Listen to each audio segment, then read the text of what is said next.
Vamos a dar comienzo a la segunda mesa, se llama Cuerpo, Arte y Política. Están con nosotros Marita Soto, Mosquito Sancineto, Gabriela Cabezón Cámara, Odilo Domínguez Domínguez y María Marta Gijena, que hace su entrada. Bueno, vamos a comenzar con Marita Soto. Marita Soto es doctora en Ciencias Sociales, directora del Arte Transdepartamental de Crítica de las Artes de la UNA, investiga sobre fenómenos de entrecruzamiento entre los campos del arte, los medios masivos y la vida cotidiana. La puesta en escena de todos los días y Habitar y Narrar reúne las reflexiones sobre dicho campo.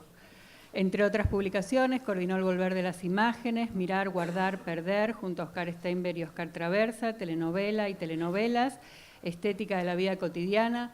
Es profesora de grado y posgrado en la Facultad de Ciencias Sociales, Crítica de Artes, IDAE FADU, y en este momento además miembro del comité directivo del 14 Congreso Mundial de Semiótica. Lo que yo vengo a decir, o decidí, digamos, pensar para hoy, es una reflexión que viene después. Después de las vanguardias, después de las neovanguardias y posvanguardias, después de las discusiones sobre el vínculo arte y política, después de la disolución de los relatos sobre el arte, después del fin del arte o el comienzo, después de haber incorporado el efecto de corpus para poder pensar las obras artísticas en el marco de una nunca resuelta polémica entre estética evaluativa y estética analítica, después de las propuestas de los museos interactivos, la vuelta a los contemplativos del arte por el arte y del arte relacional. También después de la pérdida del efecto tranquilizador de las metodologías narrativas en la historiografía del arte. Por lo tanto, esta reflexión se inscribe, entre otras, que abordan campos problemáticos vinculados con la modificación que se ha producido en el lugar social de la obra de arte, a partir de los cambios artísticos operados y cuando han pasado ya los fenómenos que van quedando en la literatura sobre el arte como las rupturas del siglo pasado.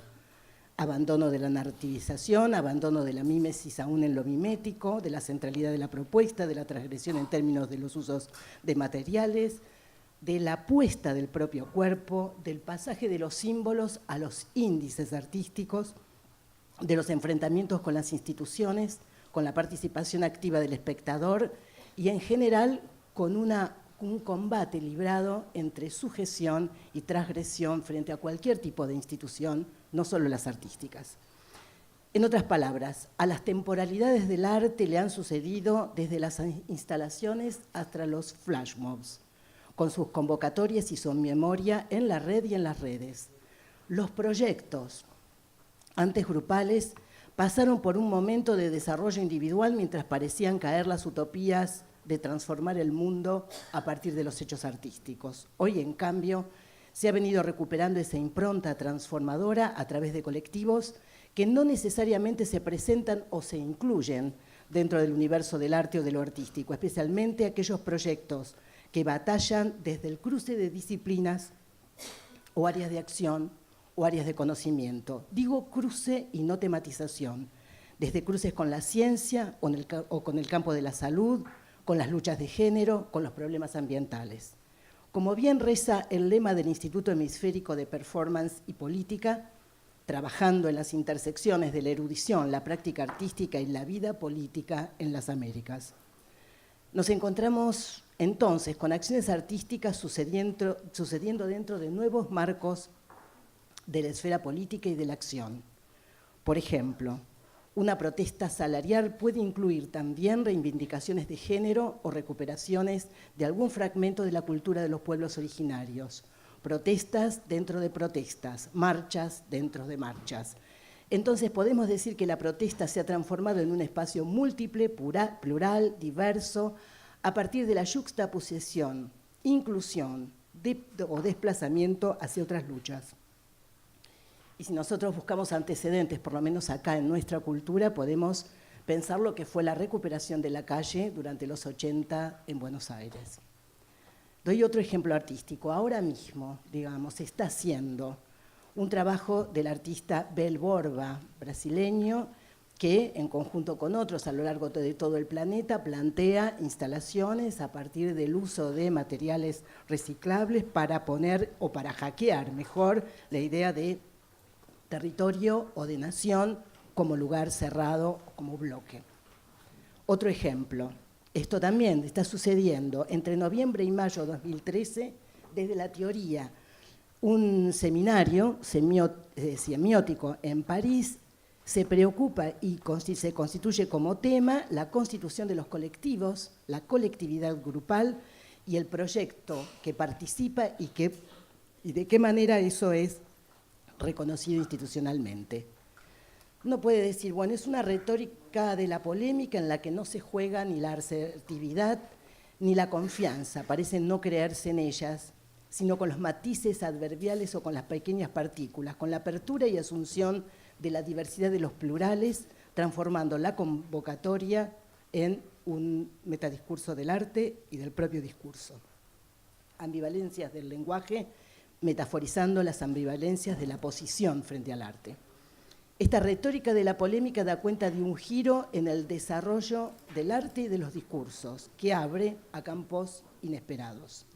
La experimentación en distintos niveles de la producción, sean estos del orden de lo claramente plástico o de la incorporación de materiales y dispositivos o de la dimensión de los contenidos, permite la expansión y proyección de lo artístico a nuevos campos de la producción. La posibilidad de reflexionar sobre los cruces arte, vida o arte y vida-relato, apropiándonos del concepto experiencia estética, se encuentra anclada en una historia en la que se ha producido un desplazamiento en la búsqueda de lo bello y del arte, un corrimiento que ha permitido incorporar las obras artísticas a un conjunto más amplio y diverso de los productos culturales.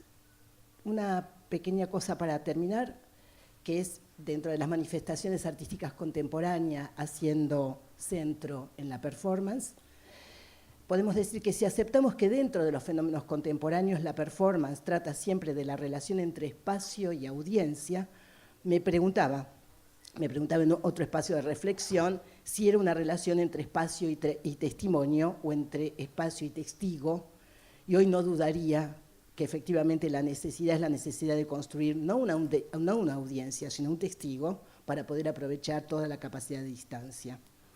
Ese gesto artístico, el de la performance, implica copresencia en ese espacio del testigo, por lo tanto, hay una negociación insoslayable en ese intercambio.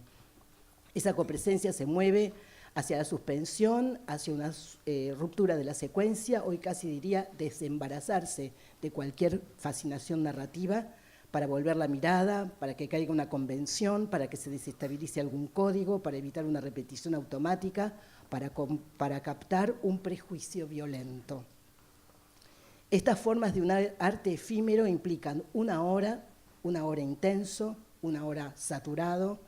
No hay vuelta atrás, pero hay lenguaje y memoria. En este sentido, acciones como la performance problematizan el lenguaje, no solo porque forman parte de la obra, textos, paratextos, carteles, llamadas, señales, diálogos, narraciones explicativas, sino porque se asume desde el comienzo el producto como una forma de sobrevida. Me gusta traer siempre que puedo la cito a Eleonora Fabiau cuando en sus múltiples títulos, que son propuestas, digamos, de performance, dice performance, imaginación política o simplemente cosas que deben ser hechas. El todo performático incluye el acontecimiento y su registro. Lo que vive es el registro, la memoria, el relato, la construcción narrativa que condensa la propuesta y sus efectos. Y quiero concluir con esto, ¿por qué estas manifestaciones del cuerpo, ¿no? De un cuerpo extenuado? Uno puede decir que esos cuerpos extenuados en el espacio público son políticos. En esa vida textual y metatextual se desarrollan temas tan urgentes como el cuerpo entendido como soporte protagónico de la intervención en los espacios privados y públicos, la potencialidad política de los ensambles precarios, la apertura hacia lo imprevisto exigiendo tolerancia, apertura, paciencia. No menciono respeto porque la performance sabe de esto, digamos, a lo largo de su historia. pone en acción a partir de la no partición entre sentir, pensar, reflexionar, hacer, teoría y práctica, la capacidad de integrar factores inherentes a ese accionar. Y también es política porque a la apertura hacia lo imprevisto no significa que no haya plan o proyecto, pero el plan y el proyecto son puntos de partida, no de llegada. Organiza los detonantes, no sus efectos. Gracias.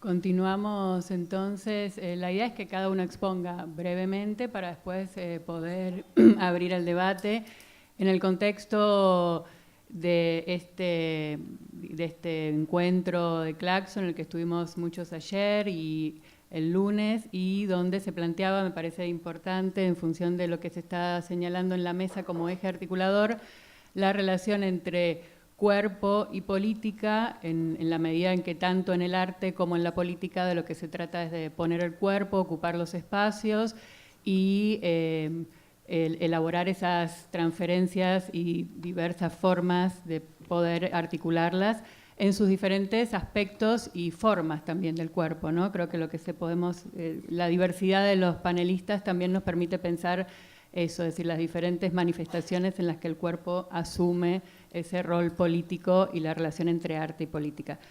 Nos acompaña entonces ahora Odilo Domínguez. Odilo ha desarrollado simultáneamente una carrera en teatro y danza y otra en el mundo del deporte. Entre otros, ha sido director de las actividades internacionales de la Federación Española de Baloncesto y presidente del Comité de Competición de la Federación Española de Gimnasia. En el mundo de la cultura se ha desempeñado varios cargos en el Ateneo de Madrid, ha sido miembro de grupos Espacio Cero, Espacio Escénico, Grupo 90 y director técnico del Teatro Nuevo de Madrid. Fundó las asociaciones de estudios sobre la mujer, Clara Campoamor, la de estudios matritenses y la Asociación de Amistad Hispano-Japonesa. Actualmente es director general del Ballet Clásico de Madrid, los Ballets de Madrid y de la Escuela Mayor de Danza de Madrid. Gracias. En primer lugar, agradecer la asistencia de todas y todos ustedes. Asimismo, expresar que nos sentimos muy a gusto, unos cuantos madrileños, unos 15 o 20 que hemos venido a toda la asamblea y congreso de Claxon y al foro de pensamiento crítico. Tenemos que agradecer al ya ex secretario ejecutivo Pablo Gentili, amigo y también colaborador, y hemos hecho cosas en conjunto, bastantes en Madrid, en la Escuela de Danza, a todos los niveles de los distintos ejes que contiene el Claxon.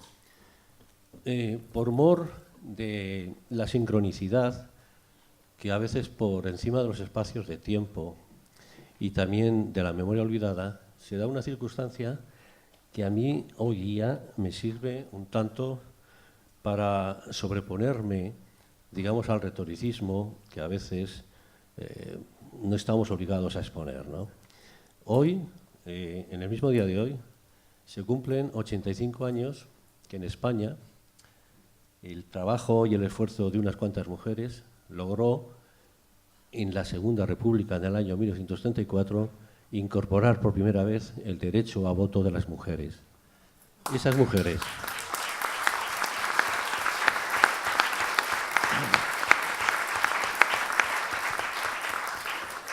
mujeres, artistas, periodistas, de las primeras que ejercían una profesión, como Clara Campoamor, también como Carmen de Burgos o como Federica Montseny, fueron las que abrieron un camino importante que a mí me sirve de alguna manera ahora para, además de exponer estas circunstancias, centrarme en el tema del cuerpo y en las categorías o, digamos, en las cualificaciones pues, que yo, a mi entender, he querido exponer aquí.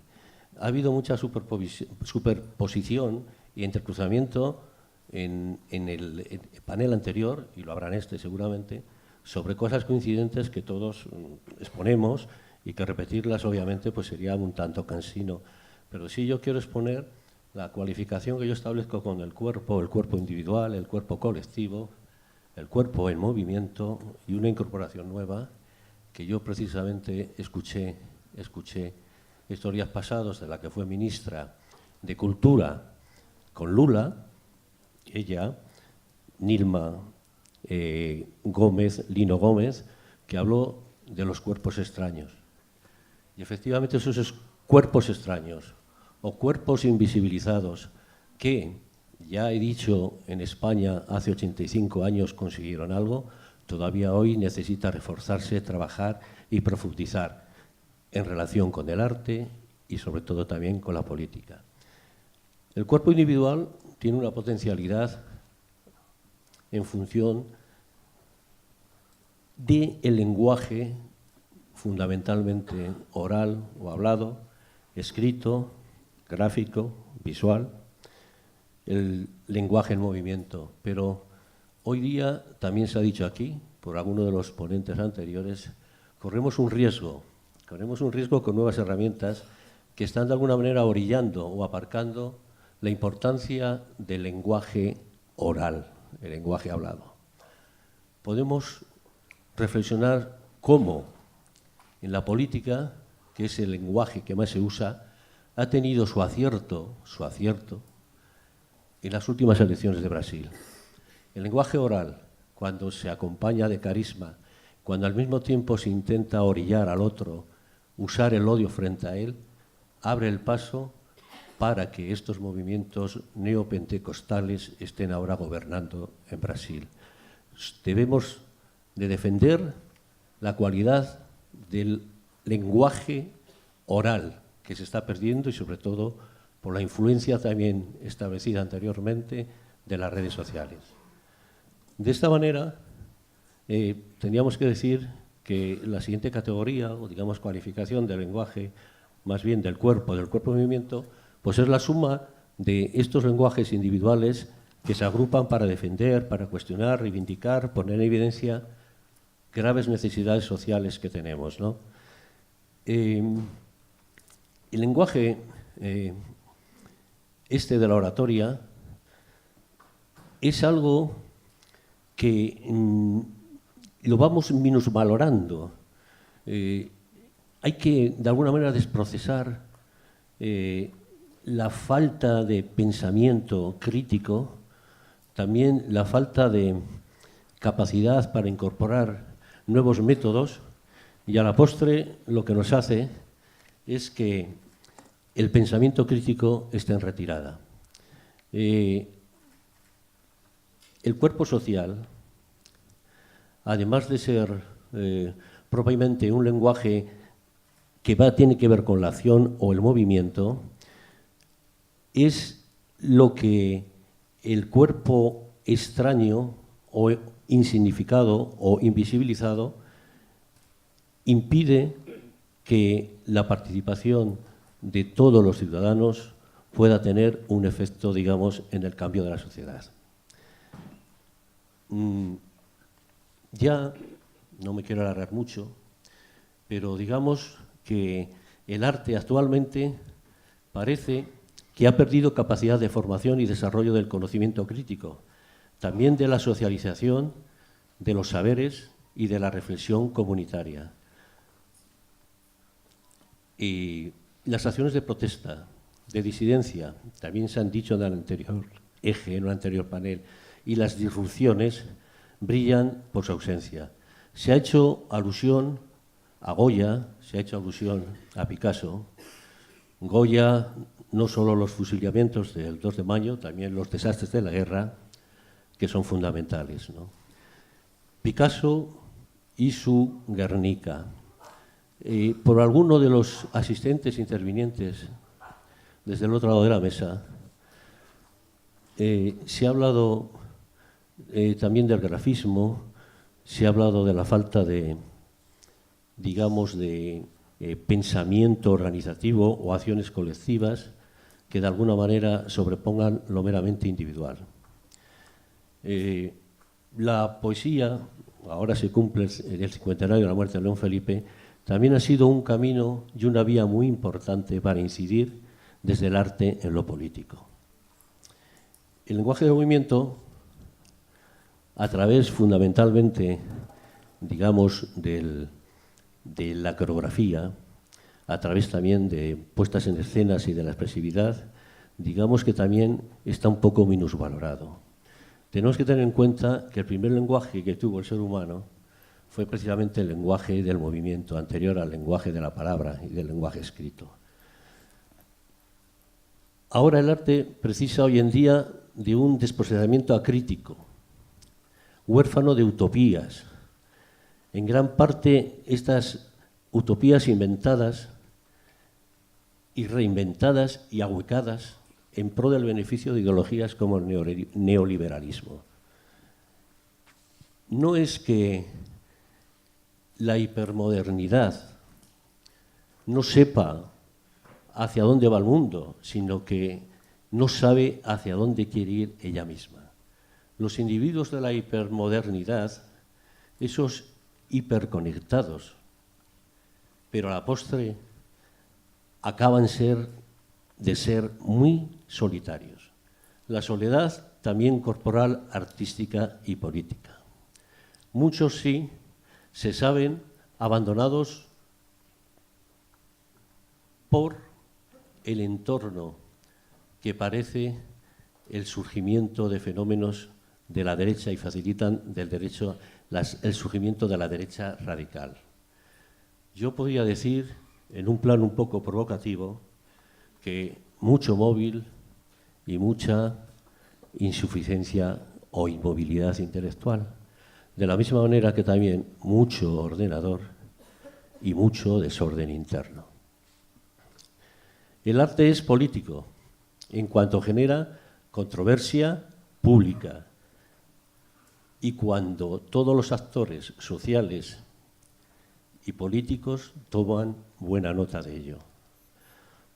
Todos los partidos, incluidos los progresistas o los de izquierda, focalizan y enfatizan las cuestiones económicas casi en exclusiva.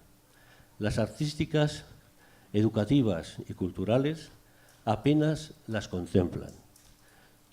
Todo ello muy propicio o propio de la llamada sociedad del bienestar. Pero la sociedad del bien ser, su oponente, brilla por su ausencia y todavía está por formalizar. Ya acabo diciendo que Einstein, que no en vano él tocaba el violín, expresó que la resolución de los problemas individuales y los problemas colectivos son más propios de lograr a través del arte que de la propia ciencia. Gracias.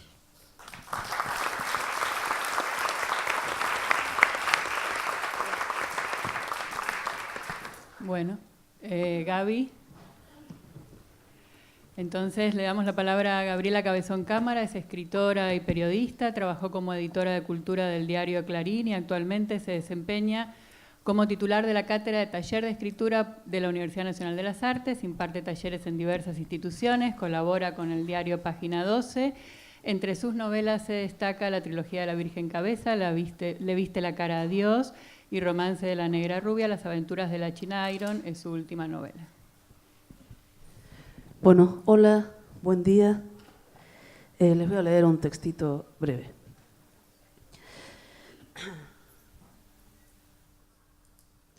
La carne es muda porque la vida es muda. No hay más que mirarla en sus millones de manifestaciones o, sin ir tan lejos ni sobre todo tan extenso, en los animales que tenemos más cerca, en los bebés recién nacidos, en los árboles, en los putos de los frascos de los consultorios del barrio. Es silenciosa la vida, no hace signo, no habla, es nomás, y lo que es nomás es mudo, pero nosotros no. Nosotros somos carne cocida con sentido. Poco tenemos de sensible que quede completamente fuera de la política. Carne cocida, entonces, la nuestra, carne política, como la carne del unitario de Echeverría, de ese autor menor que Ricardo Gutiérrez le inventó de padre a la literatura argentina, para darle un origen, y se sabe, esto siempre ha sido así, y esto también está cocido en los cuerpos, todo origen digno está en un padre. Un Frankenstein de Gutiérrez, Echeverría, y un inicio digno, el Matadero. Es claro que está muy bien para origen de un país de historia cruel, que asesina a sus propias criaturas por las armas o por el hambre de nuestro país, uno que se concibe a sí mismo como granero y frigorífico del mundo. Supermercado, dijo el presidente hace poco, dando muestras claras de qué idea de país tiene y de hasta qué punto lo concibe primarizado. Matadero, ahí donde las vacas, esos animales tan singulares como cada ser, son transformadas en carne. Ahí entonces se produce carne, de vaca, de niño degollado, de negra. Y acá lo monstruoso a los ojos de Echeverría y a los ojos de Gutiérrez, carne de unitario. Ese romántico que muy atildado decide ir a pasear cerca de las bestias, no tanto las vacas y los toros como los otros, el otro. Esos otros que con sus cuerpos transforman vaca en carne y con su voz la literatura medio muerta de Echeverría en literatura vibrante. Con esos otros se encuentra, se va a medir el unitario, pierde, y perder significa en el matadero perder hombría. Lo van a desnudar y lo van a poner boca abajo. Se infiere la violación, pero no. El unitario no va a soportar el ultraje y su carne va a reventar de rabia antes. Tenemos cosido en el cuerpo que todo origen digno es de varón. Y en el caso de la literatura argentina, el personaje primero es tan macho que revienta antes de ser sodomizado. Tenemos cosido en el cuerpo que los cuerpos no valen lo mismo y por eso tiene que haber un origen y por eso se inventa un canon, para darle forma literaria a lo mismo, a lo que pasa en todas partes, para que la Torre de Marfil nos mantenga a cierta distancia, a cierta altura, pero no nos separe de lo importante. El universo tiene forma de pirámide. Eso nos enseñaron en el catecismo y en la facultad también. Por lo menos cuando yo fui, la idea de canon no se discutía. O a mí no me fue dado ser testigo ni partícipe, hay que decirlo todo, de ninguna discusión al respecto. A lo sumo se discutía quién se dejaba fuera. Para varias generaciones fue así.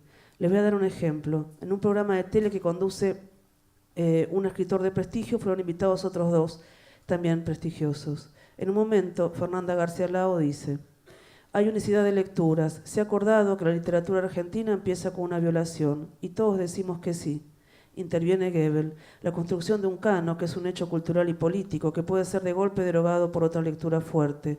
Yo suscribo esa tradición. La historia de la literatura argentina es la historia de la violencia y los cuerpos. Hay que bombardearlo al canon, le corta García Lao. Es una visión muy masculina, sí, contesta Goebbels con cara de un poco de desconcierto. También hay una tradición de mujeres, sigue Lao, como Eduarda Mansilla, que estaba a la altura. Tradición masculina, pero el violado es un hombre, aporta Sacomano, con cara de haber encontrado un argumento imbatible. Sí, acompaña a Goebbels, y Lao les dice, por eso, se lo guisan y se lo comen entre ustedes.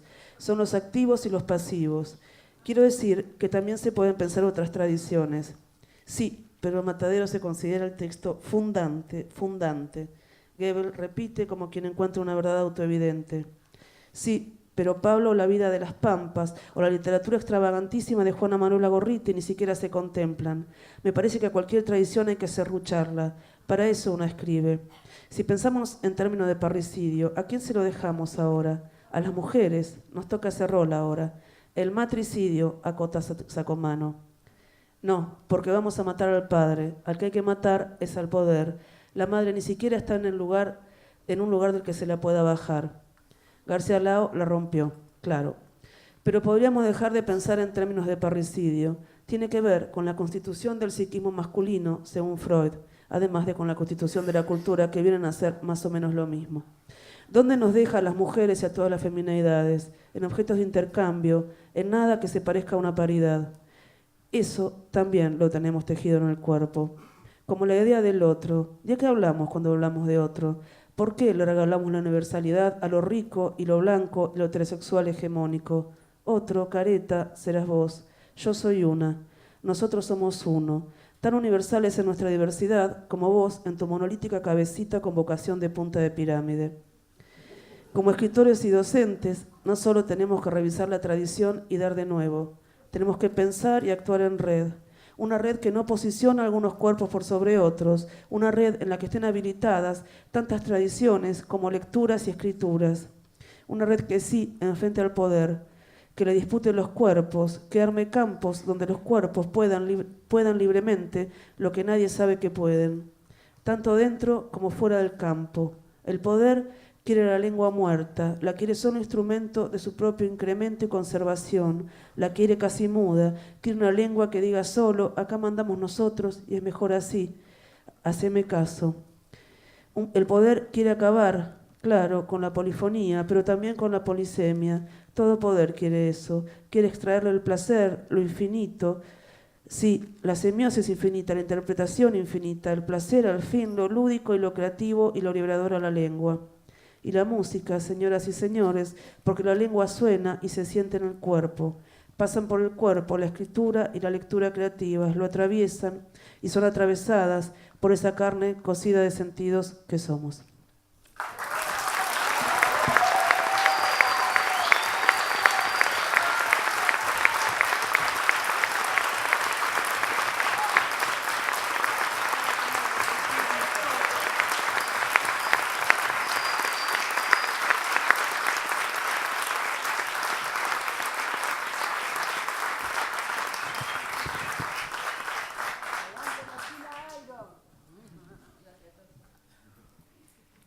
María Marta es profesora nacional de danza y licenciada en letras, decana del Departamento de Artes del Movimiento de la Universidad Nacional de las Artes y docente de Teoría, Historia y Semiótica de la Danza en la UNA y la UBA. Fue becaria del Fondo Nacional de las Artes y del Fondo Metropolitano. Sus investigaciones se centran en la danza contemporánea en los últimos decenios y actualmente dirige un proyecto dedicado a las representaciones de lo residual en la danza contemporánea argentina del siglo XXI.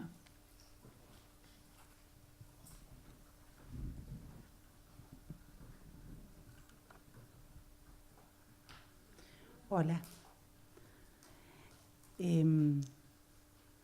Era muy amplio el tema de la mesa y esto se muestra en la diversidad y en lo que acaba de leer Gabriela, que es una escritora que me encanta, así que es difícil como ahora aburrirlos un poco con lo que tengo para decir.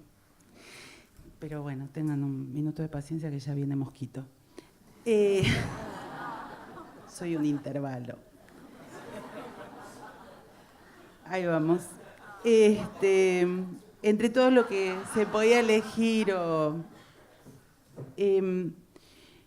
empiezo por esto. La danza como actividad artística es considerada históricamente a tres elementos que parecen imposibles de romperse en su unidad, que son la idea de danza, movimiento y cuerpo. Esa es una concepción histórica que opera activamente hoy, aunque esté relativizada y revisada esa relación. Y en esa operación, digamos, que reúne danza, movimiento y cuerpo, consistió en gran medida la consecución de una operación política sobre esos cuerpos y para los cuerpos manifestada en la danza cuando se concibió como arte en Occidente. Pero en esa relación danza, movimiento, cuerpo, nunca se trató de cualquier danza, de cualquier movimiento o de cualquier cuerpo. No cualquier danza, digo, porque la variedad de danzas sociales, folclóricas, populares, las danzas esas, cuando se vuelven artísticas, están atravesadas por concepciones que las regularizan, las ordenan y en términos escénicos, más allá de si están o no en el escenario, las normativizan para hacerlas partícipes de un campo que entendemos como el campo de lo artístico. Decían, no cualquier movimiento tampoco, porque ese movimiento de la danza constituido históricamente se trata de un movimiento diferenciado de la vida, atravesado por algún modo de repetición que está de alguna forma condensado en las técnicas del movimiento y que anula en general la idea de su performatividad, de lo que queda, de lo residual, etcétera, priorizando una idea de lo identitario, es decir, de lo que se puede repetir cada vez mejor y de una manera más perfecta. Y tampoco esa relación histórica, digo, de la danza, movimiento y cuerpo implicaba cualquier cuerpo. Ese es un cuerpo articulado históricamente en torno a la belleza, un cuerpo heteronormativo, sin singularidades. No olvidemos la idea misma de cuerpo de baile, es un solo cuerpo. Y no está atravesado ese cuerpo ni por el tiempo ni por la transformación. Y no solamente estoy hablando de una belleza clásica, sino en relación con un cuerpo especializado, que además es tratado en las técnicas y en esa danza artística occidental históricamente como una hoja en blanco sobre la que se imprimen las técnicas, las coreografías, el saber de un cuerpo tecnificado. Pero quisiera proponer que, paradójicamente, la danza espectáculo occidental está construida, por lo menos hasta la primera mitad del siglo XX, en realidad en la negación del cuerpo. Es decir, como si el cuerpo fuera en realidad un suplemento incómodo de esa danza. Es decir, esa danza que se constituye históricamente hasta la mitad del siglo XX con una idea de un cuerpo que es imagen en realidad, un cuerpo que no suda, que no envejece, que no ocupa más que una especie, no es más que un vehículo para la expresión de la espiritualidad y de una expresividad metafórica a la que también nos condenaron muchos filósofos al hablar de la danza. Y otra de las cosas que quisiera decir es que sobre lo que se asienta la danza en su artisticidad es también en la división cuerpo y mente. Es algo de lo que habló Marita también, en la idea de esa división del hacer pensar, de la praxis y la teoría, y todas las otras especies de divisiones que están constituidas en una concepción filosófica de la modernidad, cartesiana si se quiere, pero que de alguna manera colocó a la danza en el mandato de construirse con sujetos bellos y silenciosos. Creo que hay dos momentos en los cuales eso, digo, y seguramente muchos otros, pero elegí estos dos. Hay algún momento a principios del siglo XX, y esta idea no es mía, sino de Bojana Kunst, que está trabajando sobre la relación entre movimiento y trabajo en Europa. Digo, a principios del siglo XX, de alguna manera, los movimientos nuevos de la danza moderna, etcétera, fueron una expresión de libertad, aparentemente, frente a la constitución de la relación del movimiento y el trabajo, ¿no? A la idea de un capitalismo que organizaba los cuerpos en función de algo que no fuera residual, es decir, los movimientos eran económicos y productivos en el mundo del trabajo. Frente a eso pareciera que la danza moderna y después la danza contemporánea propuso otro modo de concebir el movimiento como goce, como disfrute, pero sin embargo progresivamente organizó técnicas para esas libertades. Construyó una paradoja que es bastante difícil de explorar aquí, pero que es una cuestión que me parece singularmente interesante para la idea de la danza.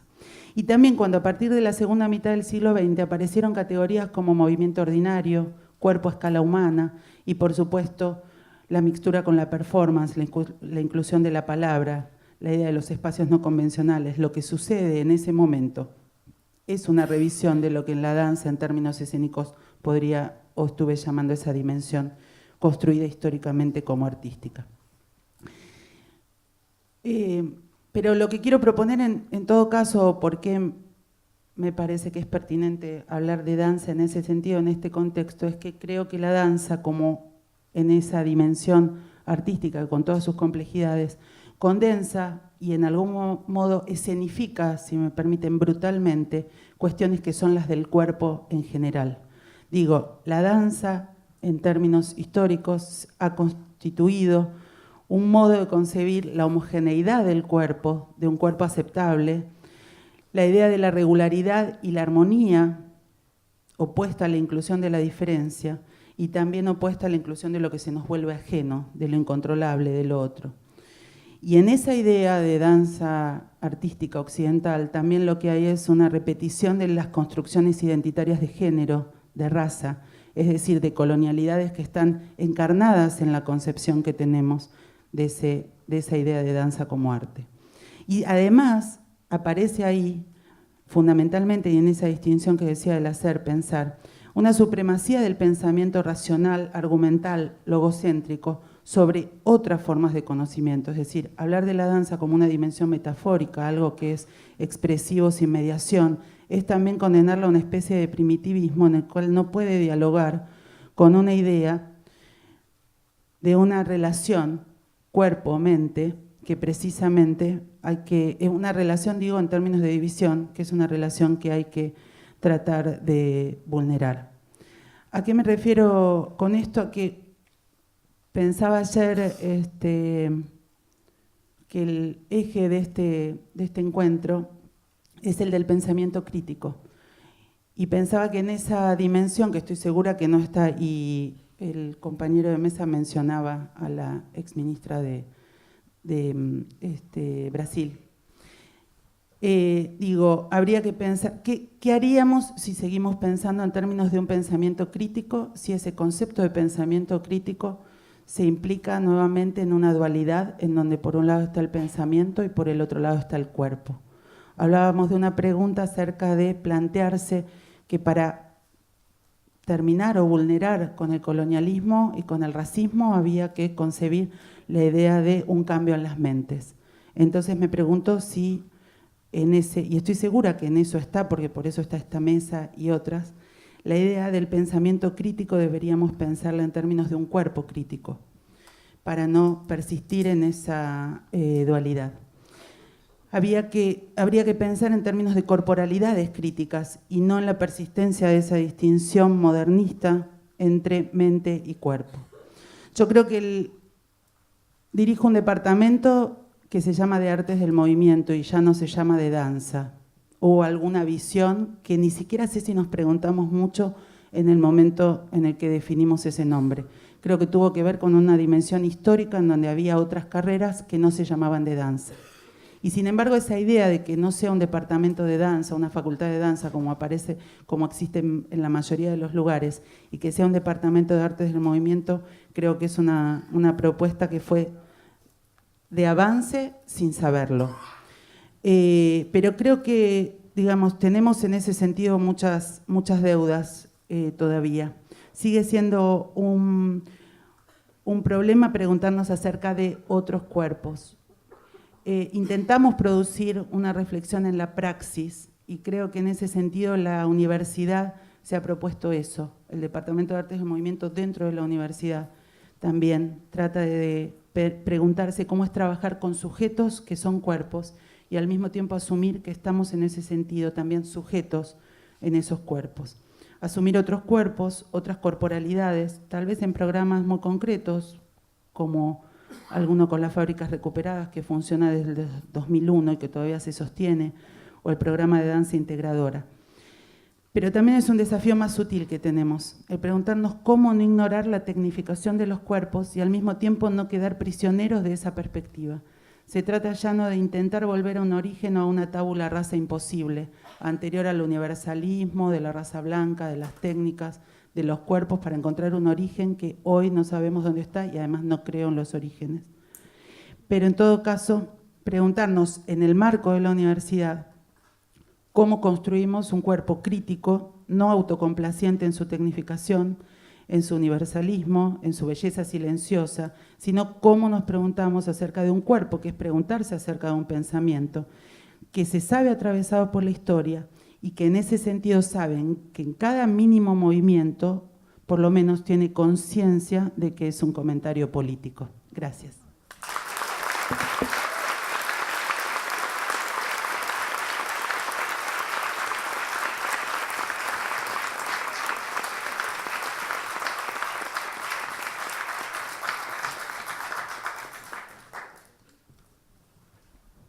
Bueno, entonces, para cerrar, Mosquito Sancineto es actor, docente, director y autor, reconocido con el premio CONEX Diplomado de Honor por su trabajo dentro del rubro unipersonal, nominado a María Guerrero, Florencio Sánchez, Luisa Beil, entre otros.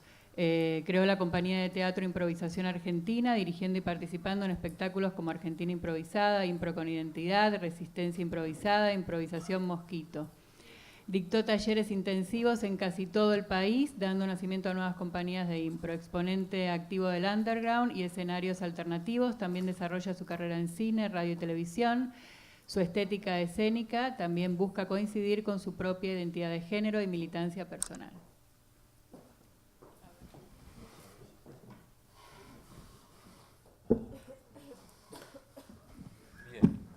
Hola, ¿qué tal? Hola, ¿qué tal? Bueno, me voy a parar y voy a estar acá porque después de escuchar a estos seres tan interesantes, sentirme entre estos académicos y académicas y sentir que yo soy el menos académico de todos, pero no por eso sentir que la palabra también de cada uno de nosotras y nosotros es tan importante hoy en día. decidí ponerme de pie porque estoy cansado de estar sentado y además tengo unos nervios atroces. Tengo que confesarlo también. Pues para mí no es una tarea fácil esta de poder disertar o hablar de la experiencia, en este caso personal, del cuerpo. Cuando me plantean el cuerpo como arte y el cuerpo como política de arte o arte político, es algo que a mí me seduce, me conquista y me atraviesa. Primero porque a las pruebas me remito. Soy un cuerpo atravesado por un género, por una identidad. Y en escenarios diversos me ha tocado también trabajar desde esa propia identidad. Por eso cuando Yamira decía actor, yo mismo me dije y actriz también, porque de alguna manera esa fue y es mi identidad sobre un escenario. Y pensar lo político es algo que a mí me gusta porque he sido militante siempre. Me gustaría que también si se puede prender la luz de la platea, porque de alguna manera esta también es una forma de crear un diálogo más potente para poder ver los cuerpos de ustedes.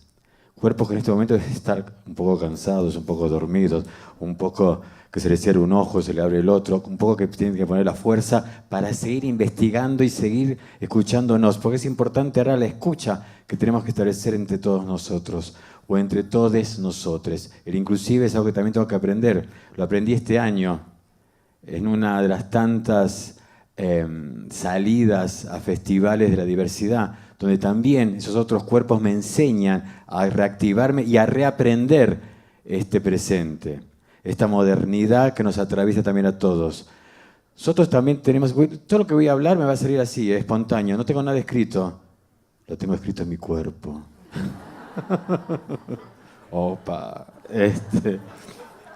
También aprendí o confirmé, gracias al texto de Gabriela Cabezón Cámara, de dónde venimos, de esta sociedad machista, violenta, que cada tanto le gusta eliminar cuerpos, sobre todo cuerpos políticos.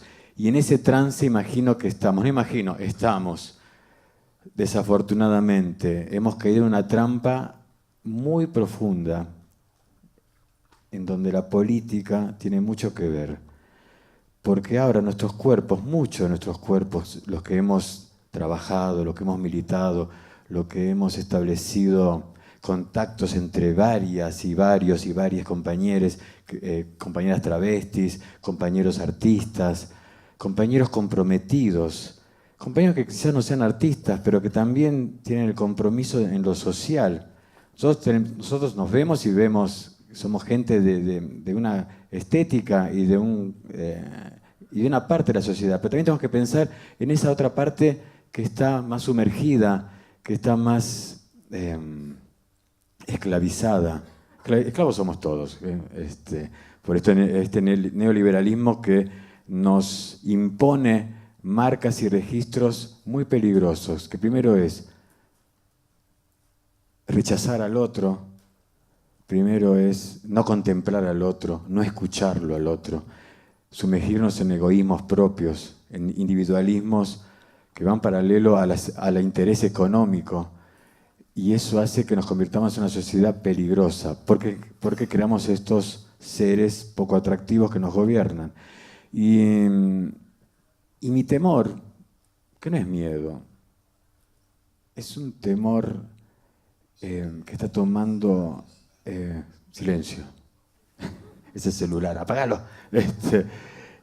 Decía, este temor que es sentido común, que es algo que también tenemos que empezar a tener más marcado, es el que me hace ver que estamos volviendo a atravesar un periodo en nuestro país y en otros países de la región criminales, donde nuestros cuerpos, otra vez los más militantes, los más activos, los que toman la vanguardia de enfrentar las situaciones, son los que corremos peligro de ser violentados otra vez. Esta es la política que nos está llevando de las narices. Por eso me parece muy bien estos foros, por eso agradezco mucho esta convocatoria. Al principio me asusté, dije, ¿es a mí a quien convocan?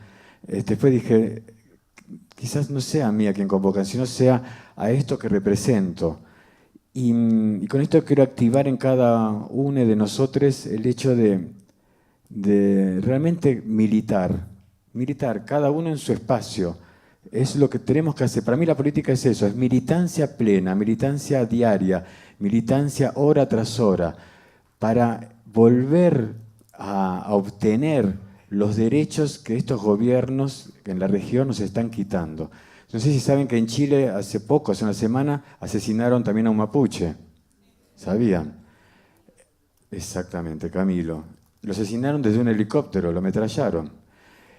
Y ante eso nosotros tenemos poca reacción, solo la reacción de leer, de informarnos a través de las redes sociales, que también nos están adormeciendo. Las redes sociales son un elemento muy importante, pero que lo estamos manejando mal, quizás. Y bueno, todo es un aprendizaje. Y bueno, pensaba en Camilo, pensaba también en nuestros originarios, pensaba en nuestra gente más humilde, que quizás no tienen la opción de venir a hablar de sus cuerpos políticos, de sus cuerpos atravesados ahora por el hambre, atravesados por la desidia de un gobierno, atravesados por el abandono, atravesados inclusive por nuestro abandono. Yo soy un ser que constantemente observo, miro, escucho los cuerpos de los demás. Son 30 años que me dediqué a un género que es la improvisación teatral y en ese sentido desarrollamos mucho la escucha. Pero es un hecho artístico lo que estoy hablando. Ahora es un hecho realmente que tiene proporciones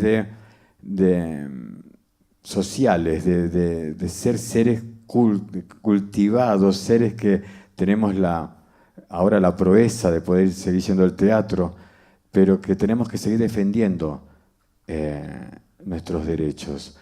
Yo no me quiero seguir explayando más que en esto, dejar las consignas de decir qué clase de sociedad somos ahora, hacia dónde estamos destinando nuestras vidas y cómo vamos a hacer para enfrentar y protegernos de este neoliberalismo que tiene fecha de vencimiento, eso no lo dudo, lo tengo muy en claro, porque mientras haya personas como ustedes, tan pensantes, como ustedes que están aquí en este momento, como los que están en la calle manifestándose desde lo político, estoy seguro, o segure, que vamos a recuperar nuestra democracia. Sabemos que a dónde apunta este gobierno, ya lo conocemos, pero tenemos que estar más unidos que nunca. Ese es mi deseo navideño y mi confrontación personal. Yo voy a seguir militando desde ya, desde todos los escenarios posibles, porque es mi escuela y es donde aprendí mejor, uniéndome a esos seres que realmente van a seguir formando barricadas y vamos a seguir ganando la calle. La calle es un lugar que no tenemos que abandonar nunca. Y ahora me gustaría, no sé cómo prosigue esto, yo con esto quiero cerrar, quería mostrarme en mi definición total frente a ustedes y decir que, bueno, que a la derecha la vencemos con la conciencia, a la derecha la vencemos con el convencimiento de nuestras ideas y a la derecha la vencemos con la unidad de todos nosotros. Nada más.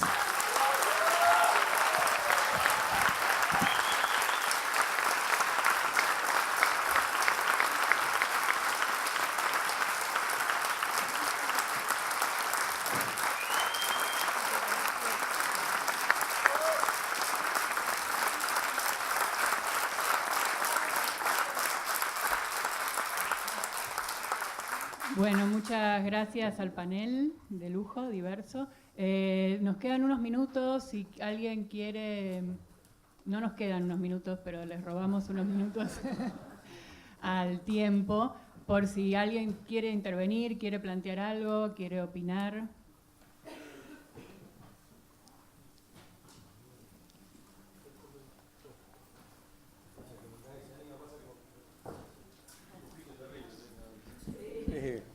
Bueno, primero, yo me quedé con varias cosas en la cabeza y eso es importante entonces.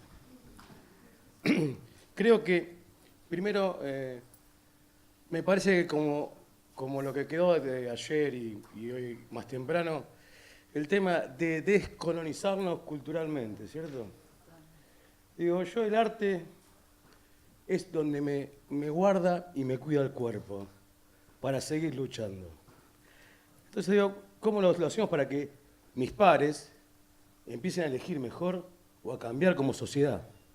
Me parece que la discusión del arte con la política, la discusión de la comunidad, del nuevo ser, cómo tenemos que ser mejores, críticos.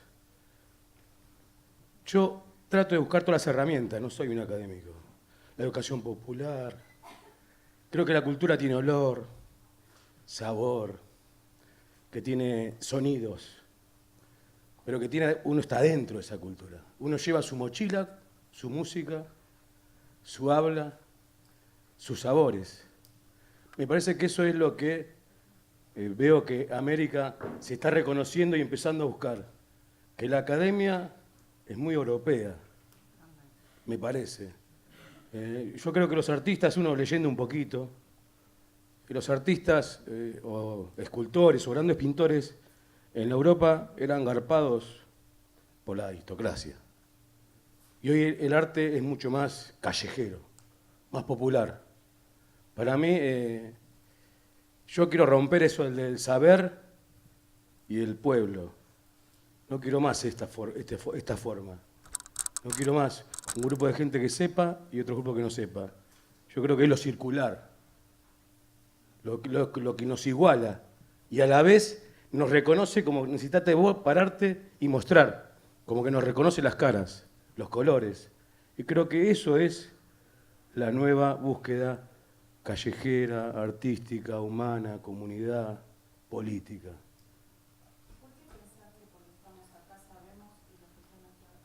No es que, digo, es el formato, sí. Ahí es como nos seguimos construyendo. Sí, sí. Nos tocó acá un rato a nosotros, pero yo, perdón, que sea la respuesta sí, pero porque me parece que ahí, o sea, no podemos detener la rueda para volver a algo con lo cual ya estamos construidos. Lo que tenemos, nada menos, para mí, es la posibilidad de revisarnos en cada segundo, digamos, de no estar complacidos con lo que somos, con lo que representamos. Digo, la academia es uno de los monstruos más pesados y más difíciles de mover. La institución como idea es difícil de mover. Pero la podemos asumir como lo dado o la podemos asumir como un espacio que, como es tan pesado, puede también mover mucho más, ¿no? Entonces yo creo, y eso lo hacemos cada uno de nosotros. Digo, ahí está nuestra rectora que estaba ayer hablando, que digo, y tenemos muchísimo por hacer para revisarnos en esa condición de lo académico. Pero también hay un montón de cosas que están impuestas acerca de cómo se concibe uno a sí mismo como parte de lo popular o no, como lo que cree como originario, lo que cree como identidad, etcétera. Para mí, si querés, podríamos estar todos de otra manera y puede ser que esta escena reproduzca una jerarquía, la reproduce.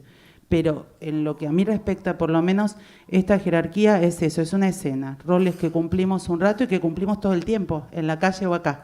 Y que en ese sentido no creo que de ninguna manera eso quiera decir que los que sabemos estamos acá y los que no saben están del otro lado.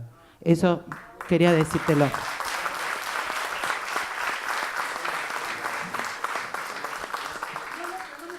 No, bueno. Solo para plantear, un poco para cerrar y seguir, porque la verdad que una de las cosas me parece más significativa de todo esto que estamos viendo esta semana tiene que ver con una enorme diversidad maratónica, porque hemos escuchado de todos los países, de todas las proveniencias, de todas las tradiciones, y no podemos profundizar mucho, tenemos poco tiempo, pero sí nos queda como un horizonte de problemas, de temas, de conceptos para poder seguir trabajando y poder seguir pensando críticamente, repensando, creo sí, y en este caso como es un foro de arte y política, pero es un foro de la Universidad Nacional de las Artes, dentro de las instituciones, me parece que una de las cosas fundamentales que nosotros en este contexto donde el neoliberalismo arrasa con las instituciones tenemos que defender es la institucionalidad pública, gratuita, como derecho para todos y todas. Sí, breve, porque tenemos muchos otros temas para seguir discutiendo y conversando. Bueno. Soy una travesti activista por los derechos LGBT, principalmente actriz, y en estos últimos tiempos nos dimos cuenta que también hoy, en el concepto teórico, está faltando no la disidencia, sino el hecho de ser por el ser, después de 6 años de la ley de identidad de género. Hoy todavía nosotras, las travestis, en el arte es como un impulsor que nos está motivando a que también tengamos mucha más voz. Pero el arte todavía sigue siendo binario, heteronormativo, pensante cis. Y este pensar cis también involucra nuestras corporalidades, y esa manera de corporalidad que hay todavía impuesta en nosotras nos subjetivizan a distintos roles en el arte que todavía no podemos empezar a tener teorías para que las universidades puedan tener una teoría travesti artística, ¿no? Porque todavía hay una historicidad que todavía no está marcada, hay una forma de elevar nuestra mirada que todavía está sujeta a personas que todavía siguen siendo académicas, y esas personas académicas en nuestros cuerpos involucran una cuestión de hegemonía patriarcal o hegemonía dictatorial en un mandato hegemónico masculino.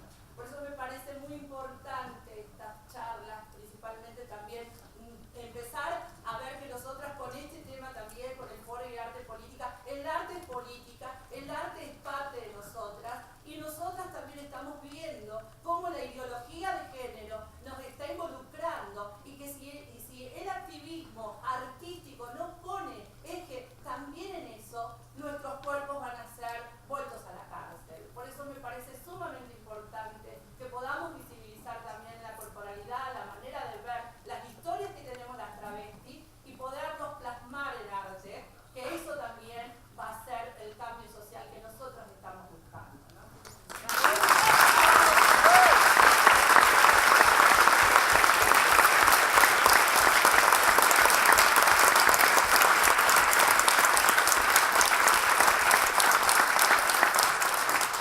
Bueno, muchas gracias.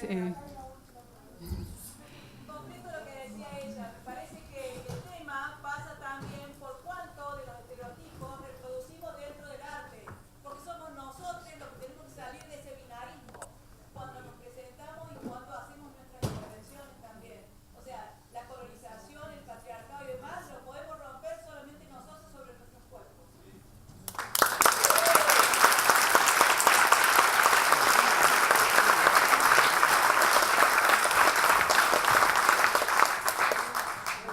Bueno, última breve.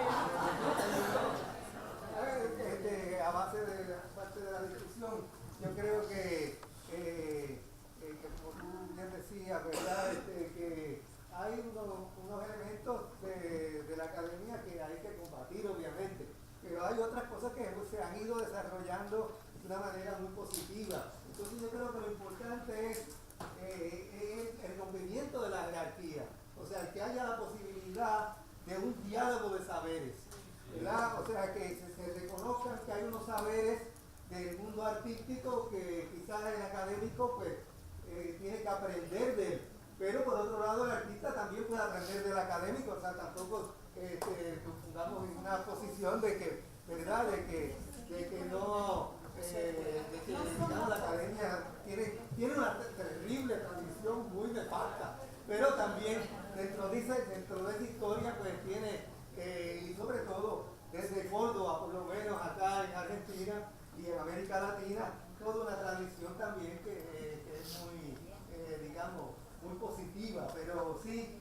eso que hablan los brasileños, y que yo creo que todos en América Latina tenemos que aprender, es de romper unas tradiciones dadas a través de lo que ellos llaman muy correctamente el diálogo de saberes.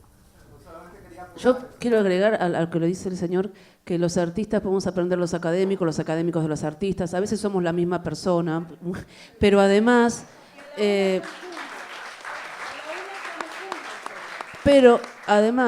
todos, artistas y académicos, tenemos mucho para aprender de los que no son ni artistas ni académicos. No hay que olvidarse de eso.